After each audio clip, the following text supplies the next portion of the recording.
Līdz šim populārākās metodes cīņā ar priekšlaicīgu novecošanu bija ādas virsējā slāņa ablācija, mehāniskais, ķīmiskais un lāzera pīlings, eksfoliācija vai slīpēšana, kas visas ir samērā drastiskas metodes, iedarbojas uz virsējiem ādas slāņiem un var radīt nevēlamus blakus efektus, kā pigmentācijas bojājumi, iespējama rētu un iekaisuma veidošanās.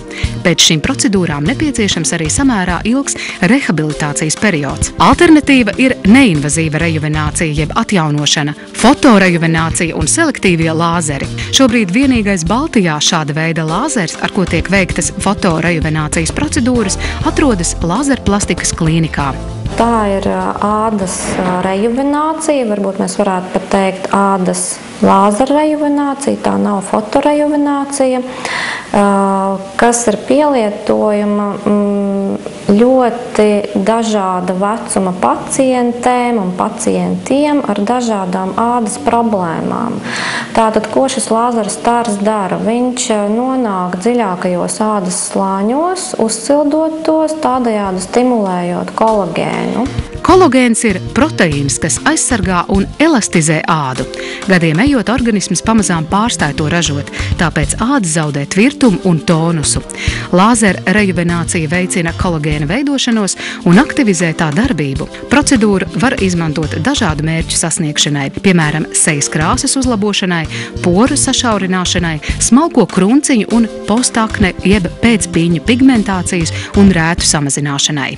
Ņemot vērā to, ka šis lāzers stimulē kolagēnu, tad arī ir tā, ka tā āda kļūst nedaudz tvirtāka. Un šī procedūra ir ļoti labi pielietojama tiem pacientiem, kuri nav gatavi kaut kādām agresīvām, invazīvām procedūrām. Respektīvi, šo procedūru var veikt pusdienlaikā, izskrienot no darba. Pēc procedūras nav nekāda apsārtuma, tu vari iet atpakaļ uz darbu. Tas neprasa lielu laiku, lai pēc tam kaut ko sadziedātu un nav jāņem atvaļinājumu un jāguļ ar sarkanu seju mājās. Protams, ka pēc procedūras pacients uzreiz neredz tūlītēju efektu. Ir vajadzīgs vismaz mēnesis, lai kaut ko pamanītu, un ir vajadzīgas kādas 3-4 procedūras ar mēneša atstarpi, lai sasniegtu vēlamo rezultātu. Salīdzinot lāzera rejuvenācijas procedūru ar injekcijām, mezoterapiju un botulīna toksīnu, jāņem vērā, ka ne visi pacienti ir ar mieru tās izbaudīt uz savas ādas. Daudzi nevēlas, ka organismā tiktu ievadītas tam pretdabiskas vielas. Tomēr šīs ir divas dažādas, savstarpēji nesalīdzināmas procedūras, kuras var arī apvienot, veicot abas manipulācijas ar zināmu laika atstarpi vai pat kombinēt vienā seansā, ja klients vēlas botoksa injekcijas.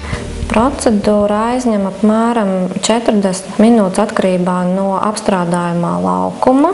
Un jāsaka, ka procedūra nav sāpīga. Tas, ko pacients jūt procedūras laikā, tas ir siltums, jo procedūras mērķis ir maksimāli uzsildīt audus. Atkarībā no pacienta sāpju sliekšņa tiek palielināta šī lāzera enerģija, kas uzsilda šos audus. Tad, kad pacients jūt izteiktu karstumu, viņš saka stop, un mēs pārvietojamies uz citu ādas laukumu. Pozitīvi ir tas, ka procedūru var veikt arī vasarā. Tā nerada ādas bojājums vai pigmentāciju. Vienas procedūras, kuras laikā tiek apstrādāta visa seja, cena ir apmēram 90 lati. Vēlamā rezultāta panākšanai pēc konsultācijas ar ārstu parasti tiek nozīmētas 3-4 procedūras ar mēneša intervālu. Šī procedūra lielāku efektu dos, protams, jaunākiem cilvēkiem, kuriem nav tik izteiktas ādas problēmas.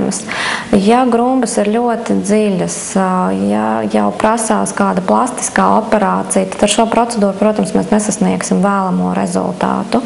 Bet šo procedūru var veikt arī, teiksim, pēc sejas plastikas, ja, vai arī kaut kādiem konkrētiem sejas ādas rajoniem, kurus ir iespējams uzlabot. Efekta noturība atkarīga no konkrētā pacienta ādas stāvokļa, tā paildzināšanai ieteicams procedūru atkārtot reizi gadā.